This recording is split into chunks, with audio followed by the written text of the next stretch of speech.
റൊസാരിയോയിലെ മുത്തശ്ശിമാരിൽ പലരും ഇന്ന് മൺമറഞ്ഞു പോയിരിക്കുന്നു.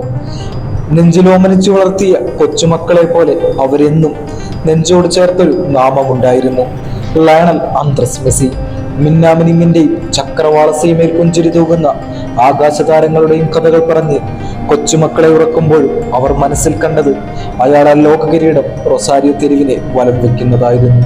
കാലത്തിന്റെ കണക്ക് പുസ്തകങ്ങൾ വായിച്ചെടുക്കുമ്പോൾ ആ ഒരു നിയോഗത്തിനായി ആ മനുഷ്യൻ വല്ലാതെ കാത്തിരുന്നു.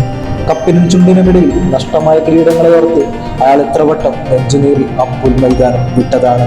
എവിടെയാണോ അയാൾ പൂർണ്ണനാകേണ്ടെന്ന് വിധിയെഴുത്തുകൾ അന്നേ ഉണ്ടായിരിക്കണം. 2 വട്ടം കോപ്പയും 2014 ലോക കിരീടവും നെഞ്ചുകീർന്ന രാത്രികൾ സമ്മാനിച്ചു.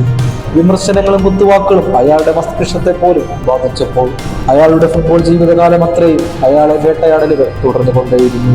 എന്നാൽ ഇന്ന് അയാൾ പൂർണ്ണനാണ്. അയാൾക്ക് മുന്നിൽ മുട്ടുമടക്കാനായി ഇനി ഒന്നുമില്ല. കോപ്പയും നുണഞ്ഞ് ലോകരാജാവായിരിക്കുന്നു. വരും തലമുറകൾക്ക് മുന്നിൽ നമുക്ക് അഭിമാനത്തോടെ പറയാം, ലയണൽ മെസ്സിയുടെ കൈകളാൽ ആ സ്വർണ്ണ കിരീടം വാനിലേക്ക് ഉയർത്തപ്പെട്ടത് കാണാൻ ഭാഗ്യം ലഭിച്ച കണ്ണുകളാണ് നമ്മളുടേതെല്ലാം.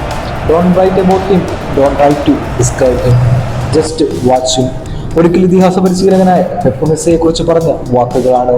നിങ്ങൾ ഒരിക്കലും അയാളെ കുറിച്ച് എഴുതരുത്, അയാളെ വിവരിക്കാനും ശ്രമിക്കരുത്. പകരം അവനെ വാച്ച് ചെയ്യുക. അതെ, അതൊരു പ്രപഞ്ച സത്യമാണ്. ഒരു നാപ്കിൻ കരാറിൽ നിന്ന് 1000 കാൽ മാന്ത്രികത കൊണ്ട് ലോകത്തെ കാൽ കീഴിലാക്കിയ ഫുട്ബോളിന്റെ മിശിഹായ്ക്ക് 37ാം പിറന്നാളാണെന്ന്. നേടാവുന്ന എല്ലാ നേട്ടങ്ങളും കിരീടങ്ങളും ലയണൽ മെസ്സി പൂർത്തിയാക്കി കഴിഞ്ഞിരിക്കുന്നു.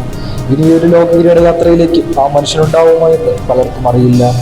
എന്നാൽ ഒന്ന് മാത്രം അറിയാം, love you Messi, wish you A happy birthday. ഫുട്ബോളിന്റെ മിശിഹാ തമ്പുരാന് 1000 ജന്മദിനാശംസകൾ.